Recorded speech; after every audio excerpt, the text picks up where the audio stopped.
देखिए, राजनीति में ना रिश्ता बहुत मायने रखता है। अगर ये रिश्ता अच्छे व्यक्ति से रहेगा तो सब ठीक है, लेकिन अगर सामने वाले की कमीज में दाग निकल गया तो पिंड छुड़ाना मुश्किल हो जाता है। आजकल यूपी में कुछ ऐसा ही हो रहा है। कानपुर के इत्र व्यापारी पीयूष जैन काफी चर्चित हो चुके हैं। उनके घर से इतना पैसा निकला है जितना बैंकों में भी नहीं होता है। अब पीयूष जैन को लेकर यूपी की सियासत गरमाई हुई है।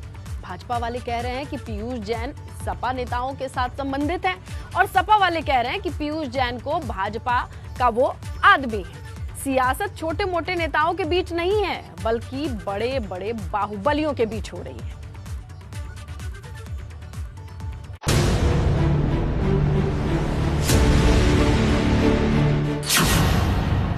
यूपी में छापेमारी, सियासत हुई भारी।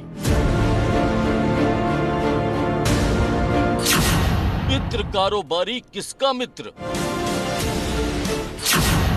इत्र बदनाम हुआ, सियासत तेरे लिए। कानपुर के इत्र कारोबारी पीयूष जैन के घर हुई छापेमारी ने यूपी की सियासत को गर्म कर दिया, क्योंकि पीयूष जैन के घर की दीवारों से जहां सोना निकला, वहीं राजनीतिक दल अब इस छापेमारी से एक दूसरे पर निशाना साध रहे हैं। मंगलवार का दिन ऐसे हमलों के नाम रहा जहां भाजपा ने इत्र कारोबारी का कनेक्शन सपा से जोड़ते हुए अखिलेश यादव पर कई तीखे हमले किए। 2017 से पहले भ्रष्टाचार का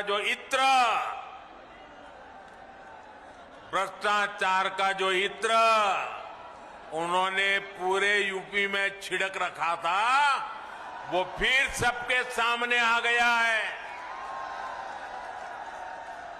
लेकिन अब वो मुंह पे ताला लगा के बैठे हैं, क्रेडिट लेने के लिए आगे नहीं आ रहे हैं। इनकम टैक्स विभाग ने रेड लगाई, भाई अखिलेश को पेट के अंदर बहुत मचलन हो गई। आज उनको जवाब देते नहीं बनता है। ये समाजवादी अत्तर बनाने वाले के वहां से 250 करोड़ रुपया कैश मिली है। 250 करोड़ रुपया 5 वर्ष पहले भाइयों बहनों, ये पैसा विकास पे खर्च नहीं होता था, ऐसे ही दलालों के हाथों में चला जाता था और फिर वो दीवालों में चुन लिया जाता था। भाजपा ने अखिलेश यादव पर निशाना साधने की झड़ी लगाई तो अखिलेश कहां चुप रहने वाले थे। बदले में एक चुभता हुआ तीर अखिलेश ने भी चला दिया।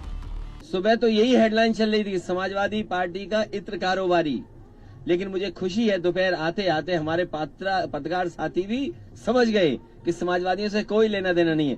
आपको ये सोचना चाहिए कि गलत जगह छापा मार दिया। बीजेपी ने अपने ही कारोबारी पे छापा मार दिया, उसकी सीढ़ियां निकलवाइए।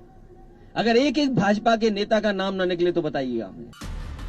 छापेमारी में इत्र कारोबारी के ठिकानों से कुल 196.45 करोड़ रुपए नकद, 23 किलो सोना, 600 किलो चंदन के तेल के अलावा भारी मात्रा में केमिकल और प्रदेश देश के विभिन्न हिस्सों में प्रॉपर्टी के दस्तावेज मिले। वहीं अब पीयूष जैन 5 जांच एजेंसियों के शिकंजे में आ गया है। पीयूष जैन के घर से बरामद 23 किलो सोना लेने के लिए डीआरआई टीम पहुंची थी और अब डीआरआई टीम यहां से कागजी कार्रवाई पूरी करके बाहर निकल रही है। आप देख रहे हैं सामने कि डीआरआई के अधिकारी इस कार में अंदर बैठे हुए हैं और आपको इधर से दिखाएंगे कि यहां पर पीछे की सीट में कुछ बैग रखे हुए हैं। 2 बैग रखे हुए हैं अंदर, आप देख रहे हैं दोनों अधिकारियों के बीच में 2 बैग रखे हुए हैं। उसमें 23 किलो सोना यानी सोने की वो बिस्कुट जो पीयूष जैन के घर से रिकवर हुए हैं। इत्र कारोबारी को लेकर एक दूसरे पर हमला बोल रहे राजनीतिक दलों को देखकर बड़ा सवाल खड़ा हो गया कि आखिर इत्र कारोबारी का असल में मित्र कौन है, क्योंकि इत्र कारोबारी के घर पर पड़ी रेड तो खत्म हो गई, लेकिन इस पर हो रही सियासत कब खत्म होगी, ये बड़ा सवाल है।